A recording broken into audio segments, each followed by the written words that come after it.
बांधी, मेरी छोटी बहन आ गई है, मेरी पिया की पत्नी, जाओ तुम उन्हें बड़े सम्मान के साथ में बुला के आंगन में ले आओ, मैं आरती की थाली तैयार कर लूं, अपनी बहन की आरती उतारूंगी। बांधी गई, बांधी ने जाकर के सुरची जो डोला में बैठी सुरची को आवाज लगाई, महारानी महारानी, अरे डोला से नीचे आ जाओ महारानी, तुम्हारी बड़ी बहन तुम्हारा स्वागत करेंगे। और महाराज जो उसने बड़ी बहन का नाम सुना, मानो उसके लिए ऐसा लगा कि उसके शरीर में हजारों बिच्छुओं ने डंक मार दिए। एकदम से कहने लगी, बांधी, अरे कौन है मेरी बड़ी बहन? बांधी ने कहा, रानी तुम तो चीखने लग गई हो। अरे इतने चिल्लाने की क्या जरूरत है, महाराज की बड़ी रानी है ना सुनीति। इसका मतलब महाराज की शादी हो रखी थी, और जब महाराज की शादी हो गई थी तो हमें क्यों ले आए? अरे बांधी, जा तू लौट के जा, मैं किसी के आंगन में जाने वाली नहीं हूं, मैं लौट के अपने पिताजी के घर चली जाऊंगी, जाके महाराज को भेज दे। राजा उत्तानपाद आए, राजा ने कहा, चलो रानी चलो, आंगन में चलो। कहने लगी, महाराज तुमने बहुत बड़ा धोखा किया है मेरे संग में। और क्या बोली,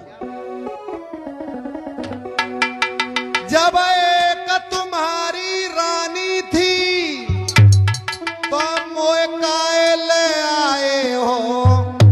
जब तुम्हारे घर में थी तो झूठ बोल के हमें क्यों ले आए? वो भोग करन को काफी थी, मोए भाड़ झोंकी बेलाए हो।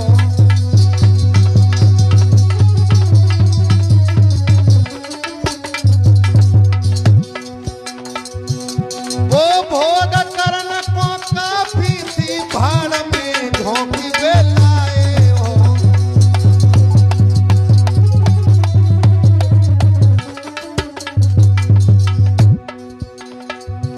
राजा ने कहा, अरे रानी, अरे उससे तुझे क्या फर्क है, उसने ही तो हमारी दूसरी शादी करवाई है, तू रानी बन के रहेगी रानी।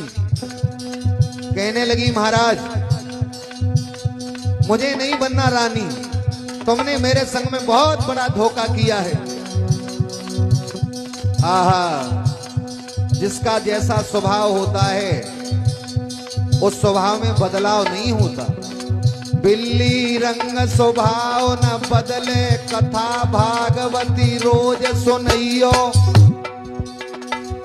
आक ढाक कबऊ न होए चंदन, मलिया गिर के संग लगइयो।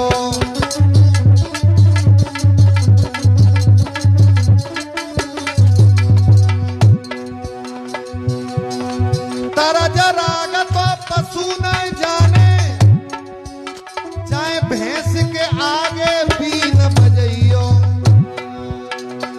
कायर कबऊ न सूर बने, और चाहे 10-10 बंदूक दे दइयो।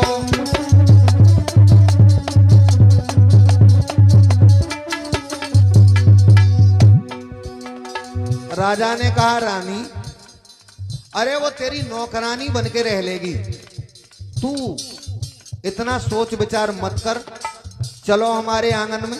कहने लगी, नहीं जाऊंगी, राजा से लड़ने लगी। और भैया, जिस घर में देवी लड़ने वाली आ जाए तो समझ लीजिएगा कि फिर तो जीवन बर्बाद है। कहा भी है किसी ने, दो समय न मिले, दो समय न मिले सवेरे, मगर मतलब यार ना मिले। दो समय न मिले सवेरे, मगर मतलब यार ना मिले।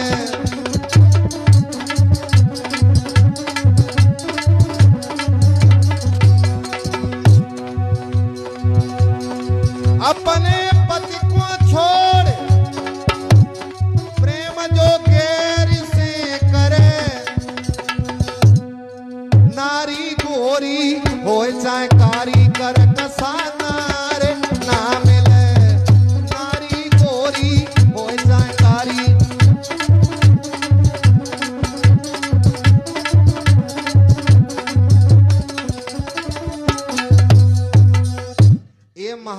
से खूब लड़ी है और कहने लगी महाराज मैं तुम्हारे घर में बिल्कुल भी नहीं जाऊंगी। तो राजा उत्तानपाद ने कहा 2-4 महीना तो संग रह के देख ले, तेरी और बाकी नाय बनेगी तो तोय हम अलग कर देंगे। बोली 2-4 महीना की बात कर रहे हो, बाकी संग में तो एक दिन नाय काटूंगी।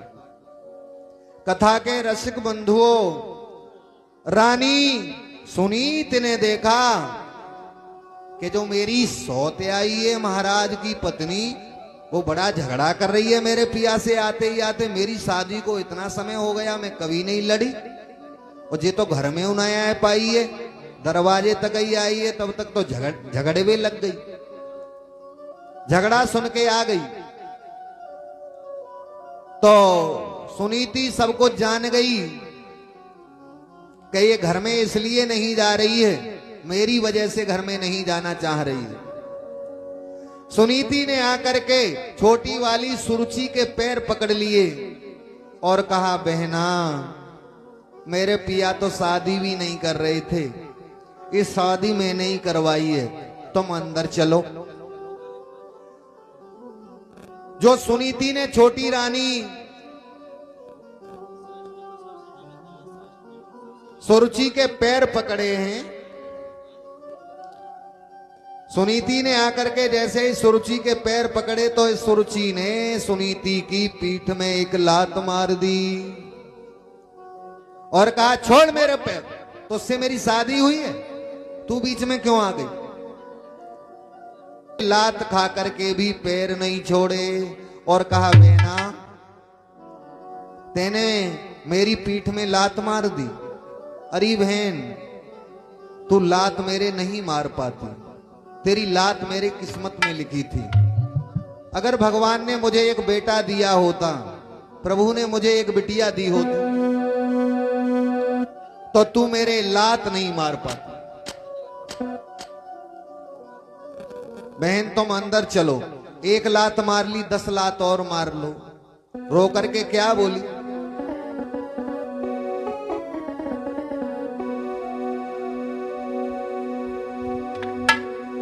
मेरी पीठ में मारी लात, अरे बहन मोए लाजन जागी आई रे।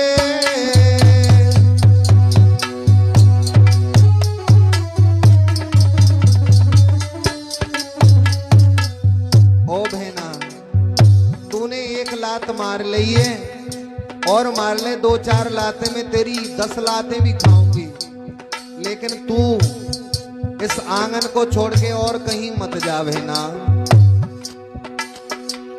मेरी पीठ में मारी लात, मेरी बहना जागी लाजन आई रे। दासी बन के रहूं बहन में तो तेरी टहल बजाई रे।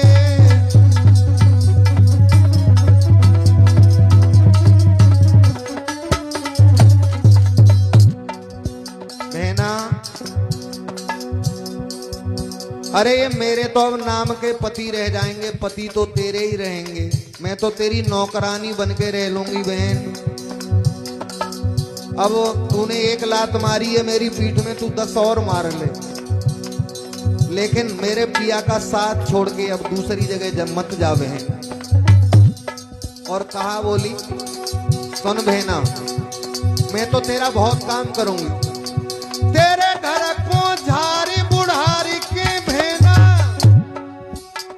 और पानी भर के लाऊंगी। सुन ले सहेली, और तू सोवेगी जब से जन पे मैं तो तेरे पैर दबाऊंगी।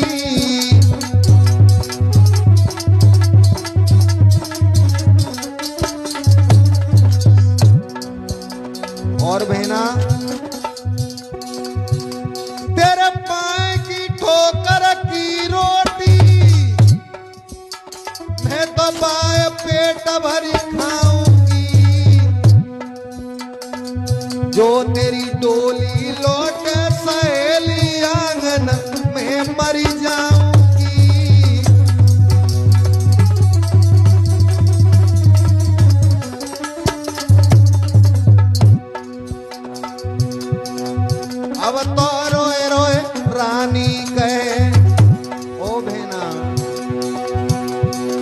कोख में पत्थर पड़ गए। अब तो रोए रोए रनिया गए, कोख में पत्थरा पड़ गए।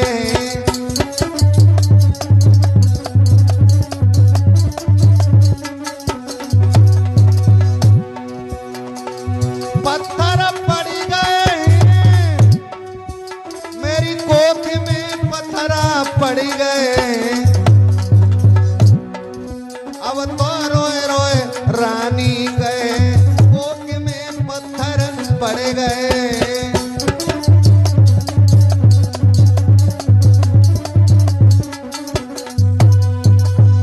बहन अब तो तुम्हें अंदर चलना ही पड़ेगा। एकदम से कहने लगी तुझसे मैं कोई बात नहीं करूंगी। महाराज उत्तानपाद पीठ यानी पीठ को पीछे करके रोने लगे। जो महाराज रो रहे थे तो सुनीति ने देखा कि मेरे महाराज रो रहे हैं। सुनीति ने पैर छोड़े, तुरंत अपने पति के पास में गई और कहा महाराज रोने के लिए तो मैं ही काफी हूं, तुम क्यों रो रहे हो? राजा ने कहा भद्रे, अरे रानी मैंने तुझे कितना समझाया था कि तू मेरी दूसरी शादी मत करवा, लेकिन तेरी समझ में मेरी कोई बात नहीं आई। अब देख क्या हो रहा है। कहने लगी महाराज कुछ भी नहीं। ये कहने लगी महाराज अगर मुझे अंदर ले जाओगे, सुरची ने कहा महाराज अंदर ले जाओगे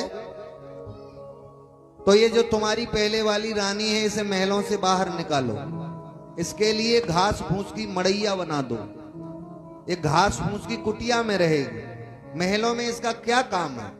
महलों की रानी बनके मैं रहूंगी। राजा रोने लगा। सुनीति ने कहा